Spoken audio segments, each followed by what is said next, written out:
شهر رمضان الذي أنزل فيه القرآن هدى للناس الله وبركاته. إن الحمد لله نحمده ونستعينه ونستغفره ونعوذ بالله من شرور أنفسنا ومن سيئات أعمالنا من يهده الله فلا مضل له ومن يضلل فلا هادي له وأشهد أن لا إله إلا الله وحده لا شريك له وأشهد أن محمدا عبده ورسوله صلى الله تعالى عليه وعلى آله وصحبه وسلم تسليما كثيرا. أما بعد، أعوذ بالله من الشيطان الرجيم. يا أيها الذين آمنوا كتب عليكم الصيام كما كتب على الذين من قبلكم لعلكم تتقون أياما معدودات فمن كان منكم مريضا أو على سفر فعدة من أيام أخر. মহান আল্লাহর সমস্ত প্রশংসা, সালাত এবং সালাম নাজিল হোক প্রিয় নবী সাল্লাল্লাহু আলাইহি ওয়াসাল্লামের উপর। আজ 3রা রমজান 1445 হিজরি, আমরা ইফতার ক্যাম্প ইসলামিক কালচার সেন্টার দাম্মামে অবস্থান করছি। কিছুক্ষণ পরে ইনশাআল্লাহ তাআলা ইফতার হবে। তার পূর্বে দিন সম্পর্কে কিছু কথা আমি আপনাদের সামনে পেশ করব, যাতে করে আমরা নিজেরা দিন সম্পর্কে সঠিক জ্ঞান অর্জন করে সহিহ শুদ্ধ আমল করতে পারি। আল্লাহ রাব্বুল আলামিন আমাদের সকলকে যেন তৌফিক দান করেন। রোজাদারদেরকে আল্লাহ রাব্বুল আলামিন যেন সুস্থ রাখেন, সহিহ সালামতে রাখেন, এবং রোজা যারা রাখছেন আর এই রোজা রাখা রমজান মাসের ফরজ, আল্লাহ রাব্বুল আলামিন তাদেরকে আরও বেশি নেক আমলের তৌফিক দান করেন। ফরজের সাথে সাথে সুন্নত নফল বেশি বেশি করার তৌফিক দান করেন। রমজান মাসের প্রতিটি মুহূর্তের মূল্যায়ন করার, গুরুত্ব দেওয়ার, ভালো কাজে লাগাবার মহান আল্লাহ যেন আমাদের সকলকে তৌফিক দান করেন। আল্লাহ রাব্বুল আলামিন সূরা বাকারার আয়াত নম্বর 183-তে এই সিয়াম রোজা সম্পর্কে ইরশাদ করছেন, যাতে রোজা রাখার উদ্দেশ্য বর্ণনা আল্লাহ রাব্বুল করেছেন। রোজা রাখার উদ্দেশ্য কি? কেন আপনি সারাদিন পানাহার ত্যাগ করবেন, না খেয়ে কষ্ট করবেন, পিপাসার কষ্ট নেবেন? আপনি কেন? বৃহৎ স্বার্থে, মহৎ উদ্দেশ্য নিয়ে, এবং তাতে বহুমুখী উপকারিতা রয়েছে, যাতে একজন মানুষ সত্যিকারের মানুষের মতো মানুষে জীবনযাপন করতে পারে। আর মানুষ মানুষের মতো জীবনযাপন করলেই তার জন্য জান্নাত রয়েছে। আর যে মানুষ অমানুষের মতো জীবনযাপন করে তার জন্য জান্নাত নয়, তার জন্য জাহান্নাম রয়েছে। মহান আল্লাহ ইরশাদ করছেন, ইয়া আইয়ুহাল্লাযীনা আমানু কুতিবা আলাইকুমুস সিয়ামু কামা কুতিবা আলাল লাযীনা মিন ক্বাবলিকুম। হে ঈমানদারগণ, তোমাদের উপর সিয়াম রোজা ফরজ করা হয়েছে, যেমন তোমাদের পূর্বের জাতির উপর রোজা ফরজ করা হয়েছে। রমজান মাসের সিয়াম ফরজ, লাআল্লাকুম তাত্তাকুন, যাতে তোমরা সংযত হতে পারো, পাপ মুক্ত হতে পারো, তাকওয়া অর্জন করতে পারো। তাকওয়া মানে বেঁচে থাকা। আল্লাহ রাব্বুল আলামিন যে সব কথা কাজ নিষেধ করেছেন, তার রাসূল সাল্লাল্লাহু আলাইহি ওয়াসাল্লাম নিষেধ করেছেন যেসব কথা কাজ, সেগুলি থেকে বেঁচে থাকা। সেগুলি হচ্ছে আল্লাহর অসন্তুষ্টির কাজ, আল্লাহর নাফরমানি, বিরুদ্ধাচরণ। আল্লাহ রাব্বুল আলামিনের এবং তার রাসূল সাল্লাল্লাহু আলাইহি ওয়াসাল্লামের বিরুদ্ধাচরণ থেকে, নাফরমানি থেকে, অবাধ্যতা থেকে বেঁচে থাকা। এই ট্রেনিং হবে কিসের মাধ্যমে? এই সিয়ামের মাধ্যমে, রোজার মাধ্যমে। রোজার মাধ্যমে মানুষ নিজেকে সংযত করে। রোজার অবস্থায় যেভাবে আপনি সংযত থাকছেন, বিনা রোজায় থাকেন না। সতর্ক সাবধান চলার চেষ্টা করছেন, আপনার দ্বারা যাতে অন্যায় না হয়ে যায়, জবান থেকে অন্যায় কথা না বেরিয়ে যায়, অন্যায় আচরণ না হয়। অনেকে হয়তো রোজা রাখছেন কিন্তু এগুলো খেয়াল করেন না, কারণ এগুলো করে গোটা বছর অভ্যাস হয়ে আছে। আর ভাবছেন যেগুলোতে রোজা নষ্ট হবে না।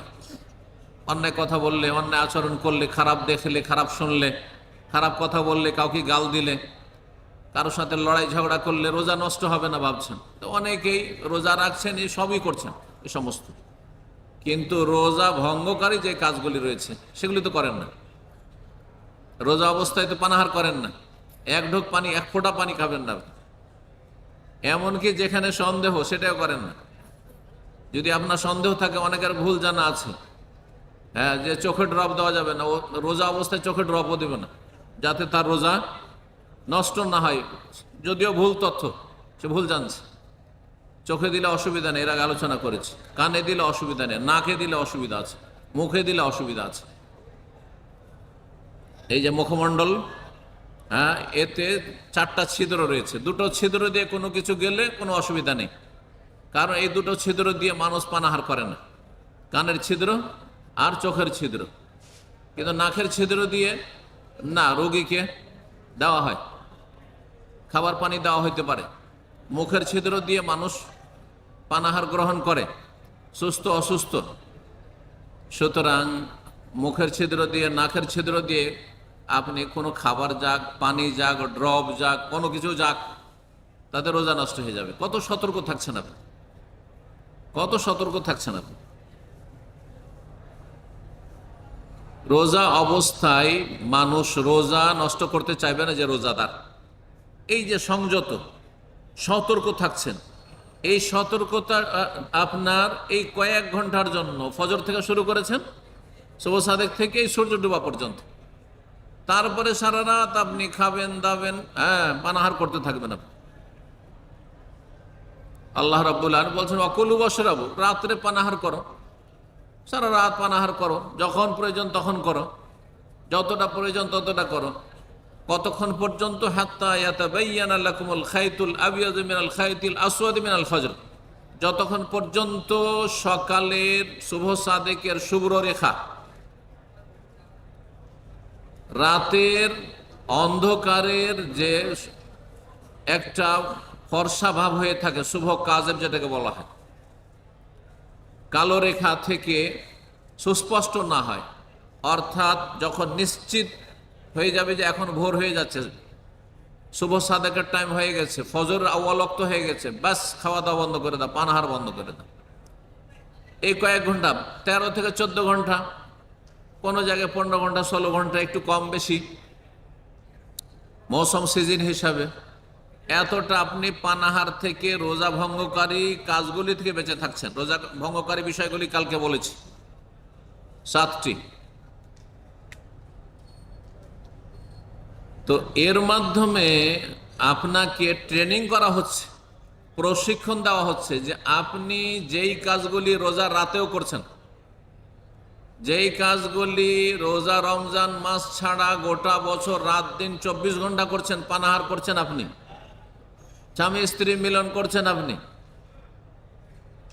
সবকিছুই করছেন যেগুলি রোজা ভঙ্গকারী কাজ, সেগুলি। কিন্তু হারাম কাজগুলি সবসময় হারাম, হারাম কাজগুলি সবসময় হারাম। শিরক করা সবসময় হারাম, সবচেয়ে বড় হারাম।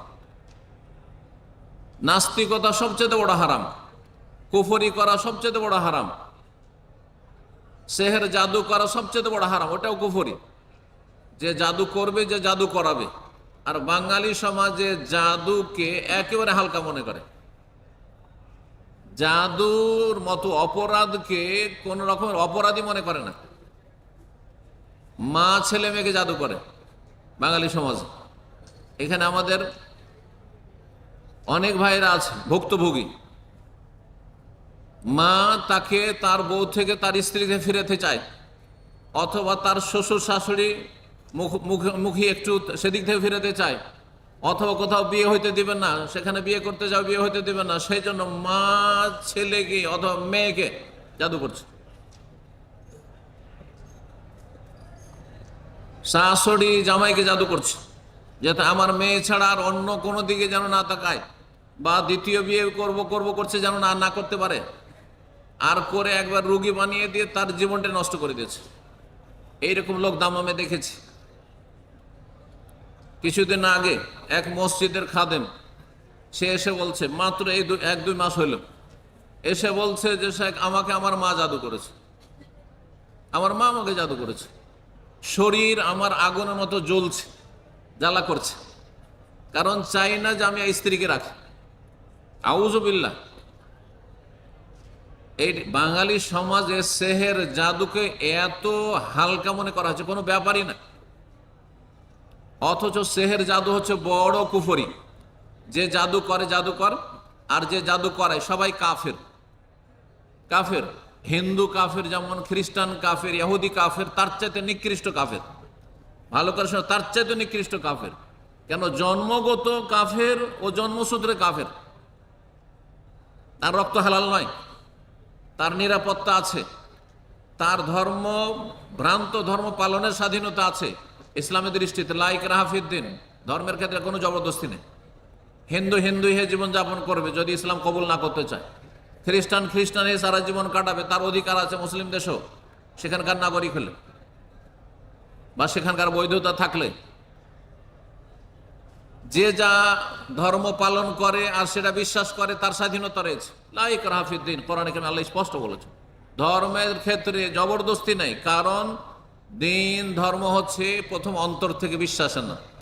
ও বিশ্বাসী যদি না করে তো কলমা পড়াইলে আপনার কোনো লাভ নাই, আপনিও গুনাহগার, সেও গুনাহগার। কিন্তু জন্মসূত্রে যে মুসলিম, মুসলিমের ঘরে জন্মেছে, আর তারপরে সে মাজারে সেজদা করে, পীরকে সেজদা করে, জাদু টোনা করে, জাদু করায়, বান মারে, আমাদের সেগুলো করেছে কারো ক্ষতি করার জন্য বা কারো সাথে প্রেম সৃষ্টি করার জন্য। আমাদের দেশে প্রেম সৃষ্টি করা, এই মেয়েটার কে আমি বিয়ে করতে চাই, সে মেয়েটা রাজি না, ওর বাবা রাজি না, কেমন করে ওর বাবার মনকে ফিরাইতে, ওর মায়ের মনকে ফিরাইতে হবে, সেই জন্য জাদু করা। যারা এই কাজগুলি করে তারা এমন কাফের যে মুরতাদ কাফের। ভালো করে শোনেন, সে মুরতাদ কাফের, অর্থাৎ মুসলিম ঘরে জন্ম নিয়ে অথবা ইসলাম কবুল করার পরে কেউ যদি ফিরে যায়, তার ফিরে যাওয়ার অধিকার নেই। যদি কেউ মুসলিম হওয়ার পরে ইসলাম থেকে ফিরে যায়, ইসলামে যখন ঢুকতে আসবে তখন তার স্বাধীনতা আছে, একটা মুসলিম, জবরদস্তি নেই। তুমি স্বেচ্ছা আসছো, তোমাকে কেউ চাপ সৃষ্টি তো করেনি, তুমি নিজে থেকে কি স্বতঃস্ফূর্তভাবে কবুল করছো, ওকে। কিন্তু ইসলামে ঢুকে যাওয়ার পরে, আজকে ঢুকে গেল আর কালকে হয়তো আমি থাকলাম না, বলছেন না, তোমার বেরিয়ে যাওয়ার অধিকার নেই। একে মুরতাদ বলে ইসলামের এতে। জন্মসূত্রে আমরা যারা মুসলিম, আপনারা জন্মসূত্রে মুসলিম, বাপ মুসলিম, মা মুসলিম, জন্মেছেন মুসলিম হয়ে, আপনাকে মুসলিম হয়েই থাকতে হবে। আপনার অধিকার নেই যে আমি আজকে মুসলিম থাকবো না, আজকে কাদিয়ানি হয়ে যাব, আজকে আমি খ্রিস্টান হয়ে যাব, আজকে আমি হিন্দু হয়ে যাব, এই অধিকার আপনার নেই। আজকে আমি ইসলাম মানি না, নাস্তিক হয়ে যাব, এই অধিকার নেই। যদি এটা কেউ করে তাহলে তার নাম হচ্ছে মুরতাদ, ইসলাম বিমুখ। কেউ যদি মুসলিম হওয়ার পরে জাদু করে, কাউকে জাদু করায়, তাহলে সে মুরতাদ, সে নিকৃষ্ট কাফের। তার শাস্তি হচ্ছে মৃত্যুদণ্ড। মৃত্যুদণ্ড ইসলামিক আদালতে যদি থাকে, খোলাফা রাশেদিনের আদালত, এমনকি মোগলদের আদালতও, ভালো করে শোনেন, ভারতে কয়েকশো বছর তারা রাজত্ব করেছে। উসমানী খেলাফতের আদালতে, তার আগে যে আদালত ছিল আপনার আব্বাসীদের আদালতে, তার আগে বানু উমাইয়ার আদালতে, ইসলামের ইতিহাসে 1000 বছরের বেশি ইসলামী খেলাফত, ইসলামী শাসন যে থেকেছে 1400 বছর ভিতরে, সমস্ত আদালতের ফয়সালা সৌদি আরবের আদালতে। আলহামদুলিল্লাহ, ইসলামী রাষ্ট্র এটি, এই যে ইসলামী আইনের বাস্তবায়ন রয়েছে রাষ্ট্রীয় পর্যায়ে আদালতে। সুতরাং এখানেও যদি মাহকামাতে, কোর্টে বিচার হয় একজন মুরতাদের, তার শাস্তি হচ্ছে মৃত্যুদণ্ড, ওয়াজিবুল কাতল, তাকে হত্যা করা ফরজ। যে জাদু করবে তাকে হত্যা করা ফরজ। যেমন এখানকার আইনে আছে হিরোইন ব্যবসায়ী, তার মৃত্যুদণ্ড। যে হত্যা, খুনি, যে কোনো মানুষকে খুন করেছে, তার দণ্ড হচ্ছে মৃত্যুদণ্ড। জানের বদল জান, প্রাণের বদল প্রাণ, কতিবা আলাইকুমুল কিসাস, আল্লাহ কিসাস ফরজ করেছেন। ঠিক তেমনি জাদুকরের শাস্তি হচ্ছে মৃত্যুদণ্ড। এই আলহামদুলিল্লাহ তার বাস্তবায়ন হচ্ছে সৌদি আরব। কিন্তু বাঙালি সমাজে জাদুকে এত হালকা করে দিয়েছে যে জাদুর নামই দিয়েছে দোয়া তাবিজ। জাদু বলে না, কত মূর্খতা আমাদের মুসলিম সমাজে, যে জাদুকে বলে দোয়া তাবিজ। যাকে করেছে ও বলে আমাকে দোয়া তাবিজ করেছে। কুফরিটাকে কেমন করে হালকা করে দেয়। দোয়া তো ইসলামের ধর্মীয় কাজ, ঠিক না? দোয়া হচ্ছে ইসলামী কাজ। তাহলে লেভেলটা কত চমৎকার করে দিল। ওর সাথে তাবিজ লাগিয়ে দিল। আর তাবিজ বেদাতপন্থীদের কাছে ওটাও ভালো কাজ। হ্যাঁ, তাবিজ দিয়ে তারা চিকিৎসা করে। যদিও সহি আকীদা যারা কোরআন সুন্নাহর অনুসারী এবং কোরআন সুন্নাহর দলিলের ভিত্তিতে তাবিজ করা শিরকি কাজ। আর তামাইমও শিরকুন, নবী সাল্লাল্লাহু আলাইহি ওয়াসাল্লাম তাবিজ শিরক। কিন্তু বাঙালি সমাজের অধিকাংশ মুসলিম এবং মুসলিমদের হুজুরেরা তারা নিজেরা তাবিজ ব্যবসায়ী এবং তারা মনে করে যে তাবিজ করা যাবে। তাহলে এই যে জাদুর নাম তাবিজ দিয়ে দিলেন, দোয়া তাবিজ দিয়ে দিলেন, একবারে সাইনবোর্ডটা এত চমৎকার।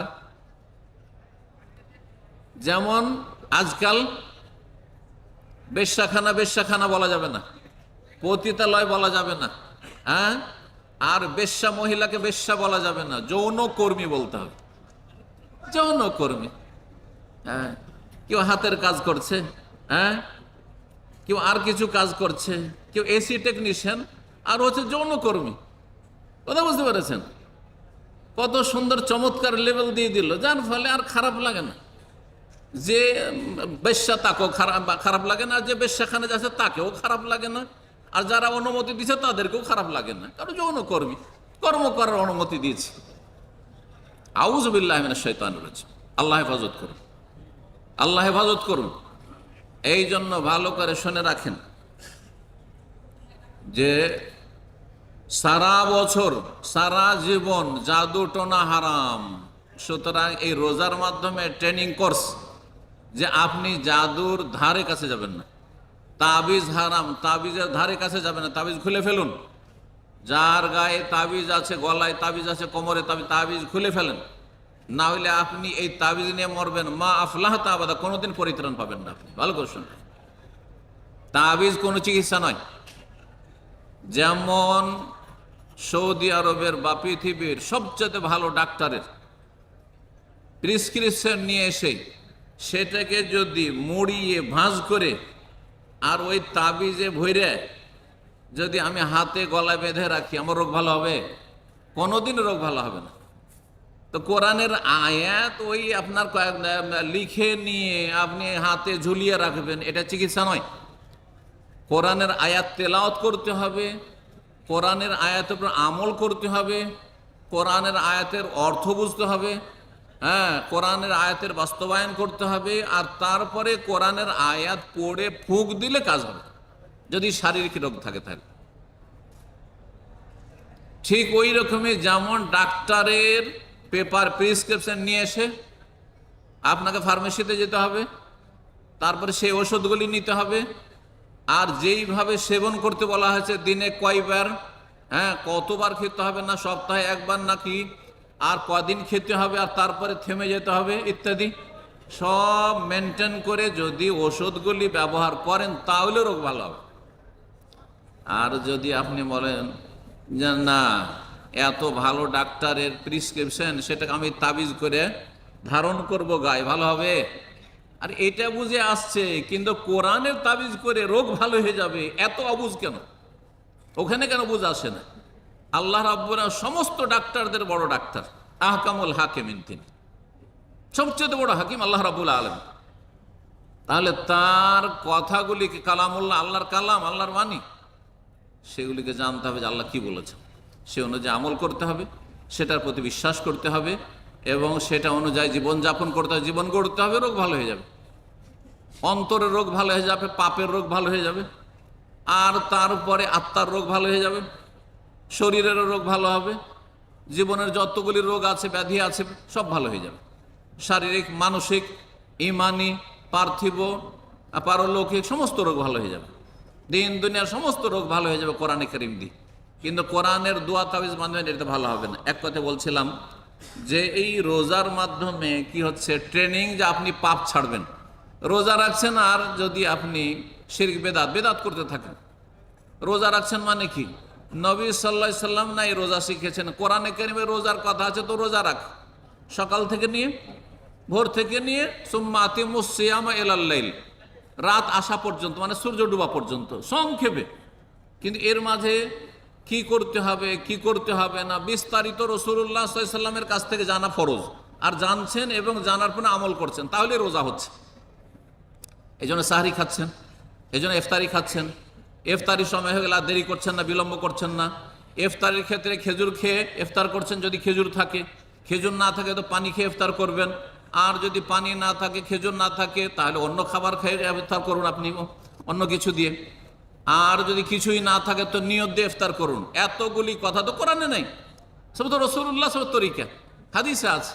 তাহলে রাসূলুল্লাহ সাল্লাল্লাহু আলাইহি ওয়াসাল্লাম অনুসরণ করে আপনি রোজা রাখছেন।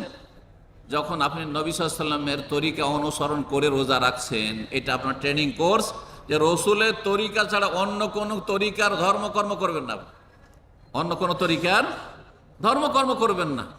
সুতরাং আপনি চর্মনাই তরিকার ধর্ম করবেন না, আপনি সারসিনা তরিকার ধর্মকর্ম করবেন না, এগুলো রসুলের তরিকা নয়, ভালো করে শুনে রাখেন।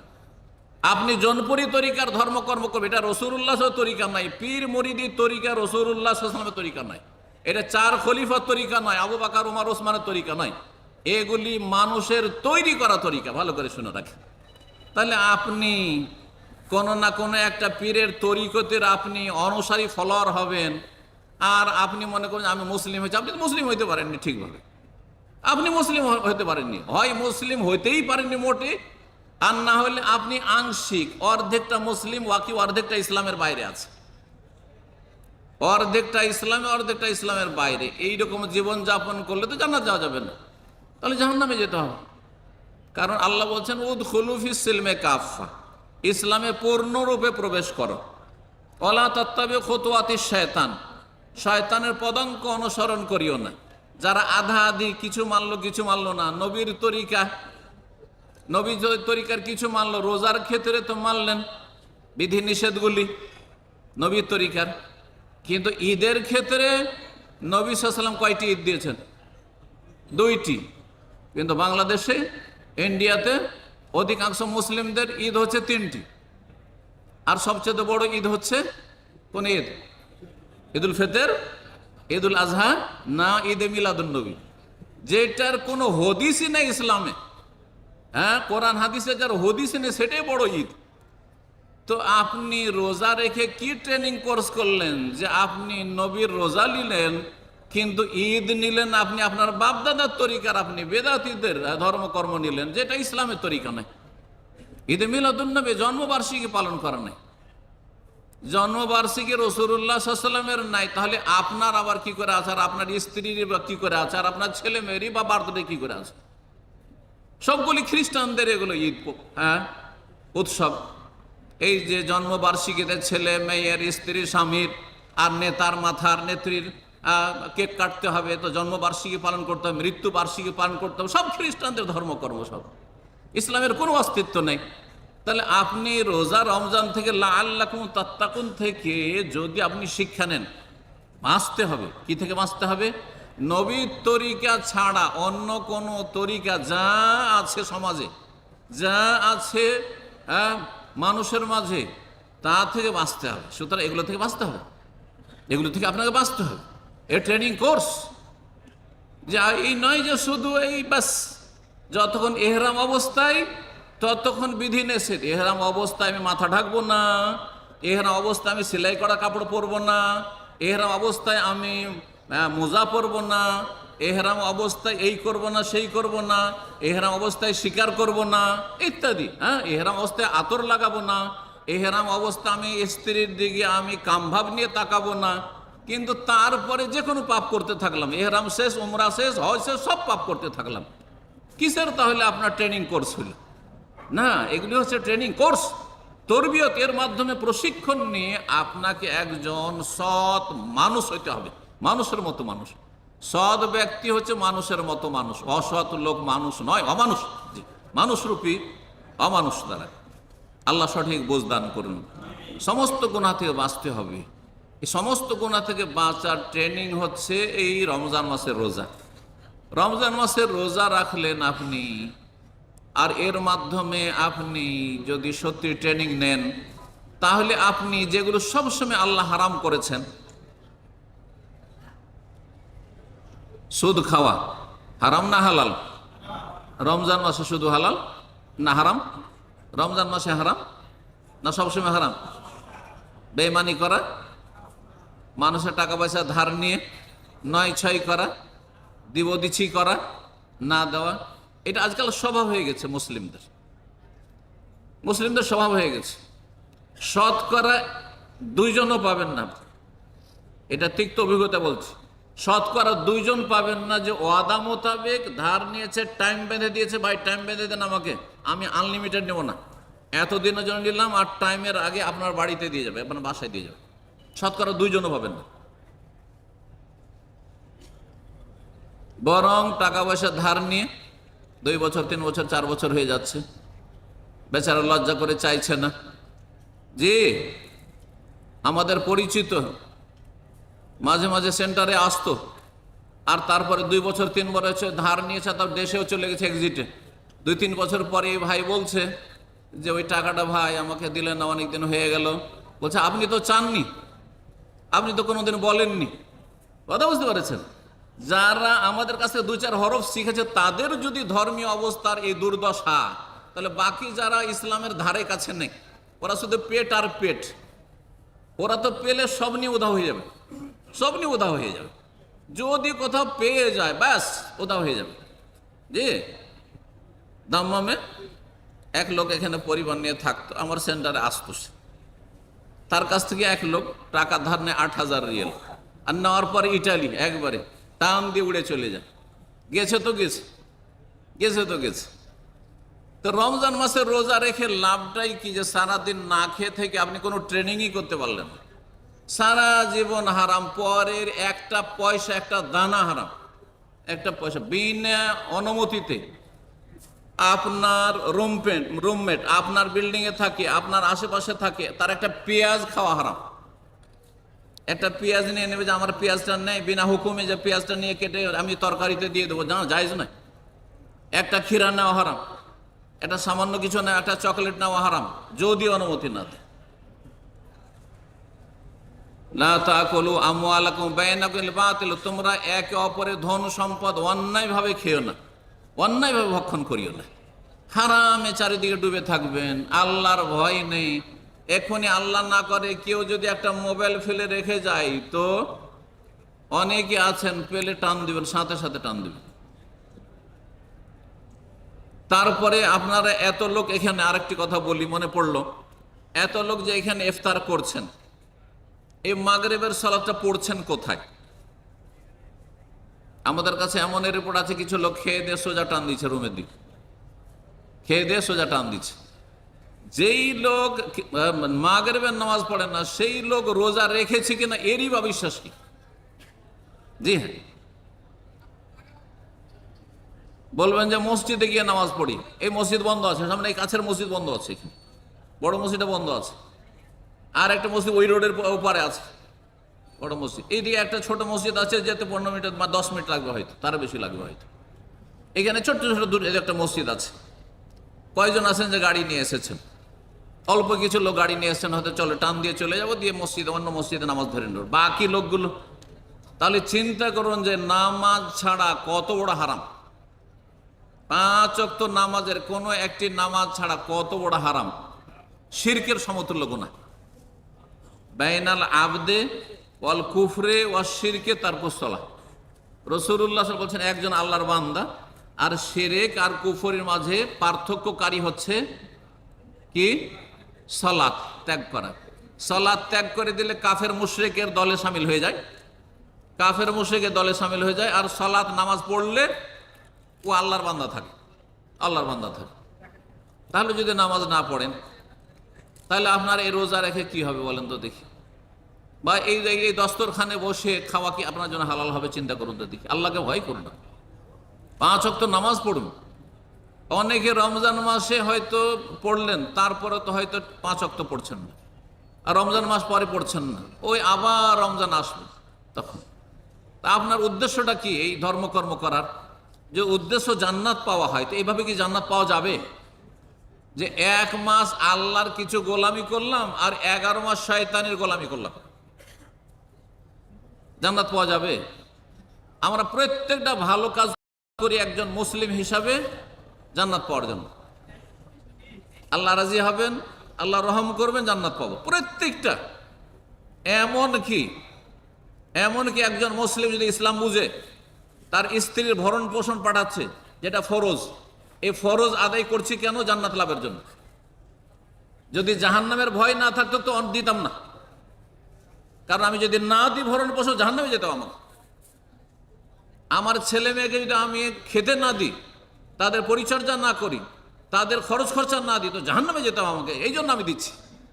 এই নয় আমার মায়া আছে সেই জন্য দিচ্ছি, না, মায়া আছে সেই জন্য দিচ্ছি যদি এই চিন্তা করেন, তাহলে এটা তো যে কোনো অমুসলিম কাফেররাও করে। হিন্দু কেন ছেলে মেয়েকে খেতে দেয়? দেয় না?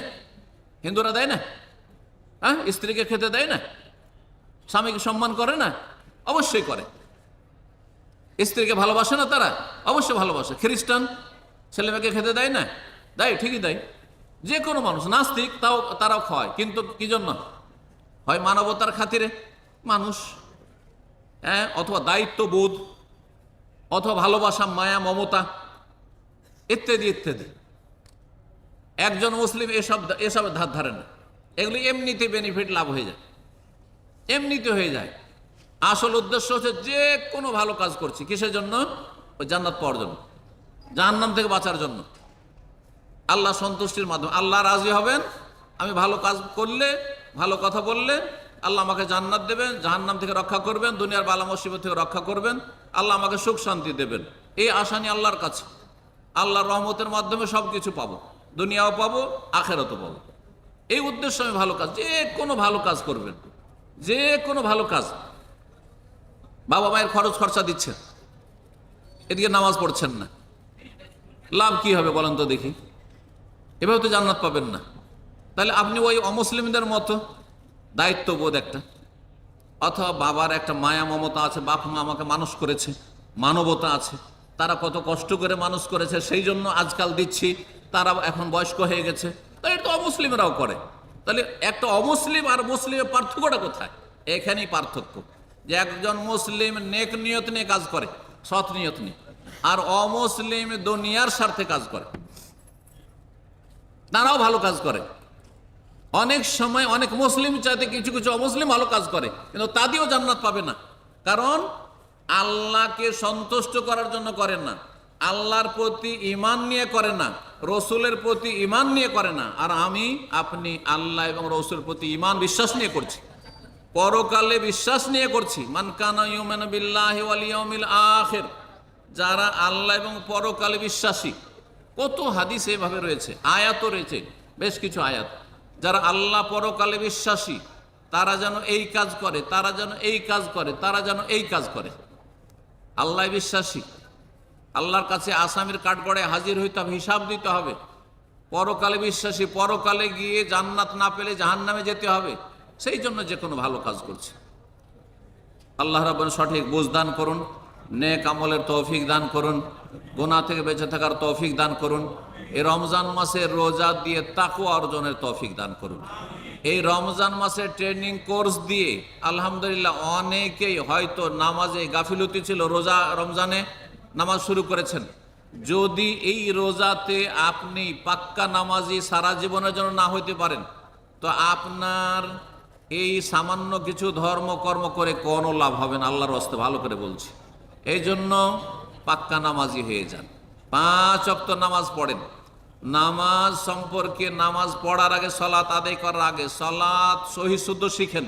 কারণ আমাদের দেশে ভুলভাল সলাতে ভরা, ভুল দিয়ে শুরু আর ভুল দিয়ে শেষ, ভুলের শেষ নেই, বিভ্রান্তির শেষ নেই, হ্যাঁ, গলদের শেষ নেই। যার ফলে ওই ভুলভাল নামাজ পড়ে আল্লাহর সান্নিধ্য লাভ হবে না।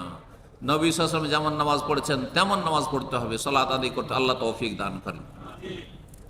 5 ওয়াক্ত সালাত আদায় করার তৌফিক দান করেন। জি, সব সময় যখন বিষয়টিকে বুঝে আপনি আমল করবেন যে আমি করছি কেন, জান্নাত পাওয়ার জন্য, তাহলে এইটা জান্নাত তো আমি শুধু রমজানে ধর্মকর্ম করে হবে না, তাহলে আমাকে সারা জীবন এইরকমই করতে হবে, এইভাবেই জীবনযাপন করতে হবে। এবং এটাতে যখন অভ্যস্ত হয়ে যাবেন তখন এত আপনি শান্তি ফিল করবেন, শান্তি অনুভব করবেন যে সালাত ছাড়া আর আপনার শান্তি নেই। নামাজ ছাড়া এক ওয়াক্ত যদি জামাত ছুটে যায়, টাইম পাস হয়নি, শুধু জামাতটা ছুটে গেছে, তো মনে হচ্ছে একটা অশান্তি কাজ করছে ভিতরে যেন। আল্লাহ রাব্বুল যেন ঈমানকে আমাদের শক্তিশালী করে দেন। 5 ওয়াক্ত সালাত কায়েমকারী আল্লাহ রাব্বুল আলামিন বানিয়ে দেন। 5 ওয়াক্ত নামাজ এখন থেকে ধরেন এবং মনে রাখবেন যে 5 ওয়াক্তে আল্লাহ 17 রাকাত ফরজ করেছেন। যে কথাটা বলছিলাম, আমাদের সমাজে ভুল শিক্ষার কারণে অনেক বেনামাজির সংখ্যা বেশি। কারণ ও ভুল এমন শিখেছে যে ফরজ আর সুন্নাত আর নফলে কোনো পার্থক্য নেই, কোনো পার্থক্য নেই। যার ফলে এশার নামাজ 17 রাকাত। ইন্ডিয়া বাংলাদেশে অধিকাংশ মুসলিম সমাজে জিজ্ঞাসা এশার নামাজ কত ভাই, কি বলবে? 17 রাকাত। তো 17 রাকাত একজন লোক ইমান দুর্বল, সারা জীবন নামাজ পড়েনি, ওকে যখন বলবেন 17 রাকাত তোকে পড়তে, বলছে আমার দ্বারা হবে না, আমার দ্বারা হবে না। যার ফলে ওই যে 4 রাকাত ফরজ, ওই ফরজটাও ছেড়ে দিল, যার ফলে ও জাহান্নাম যেতেই হবে, তাকে উপায় নাই তাকে। কিন্তু যদি আমরা সহি শিক্ষা দিতাম যে দেখো জাহান্নাম থেকে রক্ষা পাওয়ার জন্য 4 রাকাত আদায় করতে হবে, এর সাথে 4 রাকাত আদায় করতে হবে, জাহান্নাম থেকে বেঁচে গেলে তুমি 5, 30, 33, 34-এ যে স্কুল মাদ্রাসায় পাস হয় ওটা পেয়ে গেলে তুমি, 4 রাকাতই পেয়ে গেলে তুমি। মাগরিবে 3 রাকাত পড়লে বাস পাস, তুমি পাস হয়ে গেছো, তুমি ফেল না, তুমি জান্নাত পেয়ে গেছো তুমি। কিন্তু জান্নাতে তুমি কোথায় থাকতে চাও? নিচে না একটু ওপরে, না আরো বেশি ওপরে? এদিকে দুয়ার বেলা তো আল্লাহ জান্নাতুল ফিরদৌস দান করে, দুয়াতে কম না কিন্তু আমাদের জাতি, মাশাআল্লাহ, তাই না? জান্নাতুল ফিরদৌস মানে কি? জান্নাতের উচ্চ স্থান। তো উচ্চ স্থানের মতো ও কাজ তো করার চেষ্টা করতে হবে, তাহলে এটাও বুঝতে হবে। জি, কিন্তু তার মানে এই নয় যে আপনি ফরজ করে দিবেন, ওটা ফরজ না। আরে জান্নাতে ঢুকে গেলেই তো কাজ হয়ে গেল। হ্যাঁ, কমপক্ষে যে এত দুর্বল ইমানের মানুষের জীবনে নামাজ পড়েনি, ওকে ফরজটা শিখান, যে দিন গোটা দিনে 5 ওয়াক্তে 17 রাকাত আদায় করেন, তাহলে জাহান্নাম থেকে বেঁচে যাবেন। ফজরে 2 রাকাত, জোহরে 4, আসরে 4, মাগরিবে 3, এশাই 4, কত হইল? 17 রাকাত। 17 রাকাত আদায় করলে আপনি জাহান্নাম থেকে রক্ষা পেয়ে গেলেন। তারপরে বেতর দেখেন, বেতর আমাদের দেশে 3-এর কম নাই, ভুল কথা। বেতর মানে বেজোড়। যদি আপনাকে বাংলায় জিজ্ঞাসা করি যে সর্বনিম্ন বেজোড় কি, তো কি বলবেন? 1 বলবেন না 3 বলবেন? কমন সেন্সে যখন বুঝিয়ে দিলাম বেতর মানে বেজোড়, কারণ হাদিস আছে ইন্নাল্লাহ উইতরুন, আল্লাহ বেজোড়, মানে আল্লাহ কয়টা? 3টে। আল্লাহ কয়? 1। তাহলে বেজোড় সর্বনিম্ন বেজোড় কি? 1। তাহলে 1 রাকাত নামাজ আছে না নেই? আছে। বেতর মানে বেজোড়, আর সর্বনিম্ন বেজোড় হচ্ছে 1 রাকাত। আর অসংখ্য হাদিস রয়েছে সহিহ বুখারী মুসলিম থেকে শুরু করে যে কোনো হাদিসের কিতাবে, আও তারাবে ওয়াহেদা, রাসূলুল্লাহ 1 রাকাত বেতর পড়েছেন। আর আপনার দেশীয় মোল্লারা শিখালো না না 3-এর কম নামাজ নেই, 3-এর কম বেতর নেই, আর 2-এর কম নামাজ নেই। একবারে ভ্রান্ত শিক্ষা, ভুল শিক্ষা শিখালো আপনাকে। কথা বুঝতে পেরেছেন? তাহলে এর সাথে 1 রাকাত বেতর আর 4 রাকাত ফরজ। বেতর ওয়াজিব না, হানাফি মাযহাবে যদিও ওয়াজিব বলা হয়েছে, কারণ ওয়াজিব আর ফরজে তারা পার্থক্য করে সেই জন্য, কিন্তু ফরজ নামাজের মতো তাদের কাছে ওয়াজিব নয়। আর সঠিক মত হচ্ছে ওয়াজিব না, সুন্নাতে মুআক্কাদা, ফজরের সুন্নাতের মতো। ফজরের সুন্নাত যেমন নবী সাল্লাল্লাহু আলাইহি ওয়াসাল্লাম সফরও ছাড়েননি, বাড়িতেও ছাড়েননি, সবসময় পড়েছেন, ঠিক তেমনি বেতর হচ্ছে সুন্নাতে মুআক্কাদা। ফজরের সুন্নত আর বেতর এই দুটো বেশি গুরুত্বপূর্ণ সুন্নাত। আর তারপরে জোহরের সুন্নাত, মাগরিবের সুন্নাত, এশার সুন্নাত, সেগুলো গুরুত্বপূর্ণ। যদি জান্নাতে স্পেশাল একটি ঘর চান তাহলে এই মর্মে হাদিস রয়েছে। কিন্তু কেউ যদি মাঝে মধ্যে নাও পড়ে, সে ব্যক্তি গুনাহগার না, গুনাহগার না। যে তাকে গুনাহগার বানিয়ে দেবে যে তুমি সুন্নাত পড়ো না কেন, জোহরের সুন্নাত কেন পড়লেন না, তো মাগরিবের সুন্নাত কেন পড়লেন না, এশার কেন সুন্নাত পড়লেন না। তাহলে এইভাবে যদি শিখিয়ে দিতেন, তাহলে একজন প্রাথমিক শ্রেণীর নামাজি যে জীবনের নামাজ টামাজ পড়া অভ্যস্ত না, তার জন্য সহজ হয়ে গেল। যে সারাদিনের ভাই ও 17 রাকাত আদায় করলি, এর সাথে 4 আদায় করলে, আর 1 রাকাত ভেতর 5 আদায় করলাম, 2 রাকাত সুন্নাত, 7 আদায় করলি চলে। 7 জায়গায় আরো অতিরিক্ত কত বাড়িয়ে দিল? 10 বাড়িয়ে 17 বানিয়ে দিল, যার ফলে বেনামাজির সংখ্যা বাড়িয়ে দিল। আমাদের মুসলিম সমাজে বেনামাজির সংখ্যার বেশ কিছু কারণ আছে। তার মধ্যে একটি কারণ হচ্ছে বেদাতি মোল্লাদের ইসলাম সম্পর্কে ভুল শিক্ষা। ভুল শিখানোর কারণে ইসলাম থেকে মানুষ দূরে চলে গেছে। ইসলামকে এত কঠিন করে দিয়েছে যে ভাবছে ইসলাম পালন করা যেমন তেমন কথা না। এই জন্য আমাদের দেশে একটা কুফরি কথা আছে, আর ধর্মকর্ম করলে, ইসলাম পালন করলে 1 পা সামনে বাড়া যাবে না। কথা বলে না অথচ এটা কুফরি কথা। ইসলাম পালন করা সহজ, রাসূলুল্লাহ বলছেন। আর আমাদের দেশের মানুষরা বলে ধর্মকর্ম করলে, ইসলাম পালন করলে 1 পা বাড়া যাবে না। তা আমরা পা বাড়াইতে পারি না?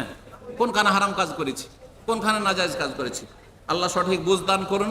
সময় শেষ হচ্ছে, তাড়াহুড়া করবেন না, এখন আর 2-3 মিনিট আছে। ওয়া সাল্লাল্লাহু সাল্লাম নবিয়ানা মুহাম্মদ ওয়া আলা আলিহি ওয়া সাহবিহি আজমাইন।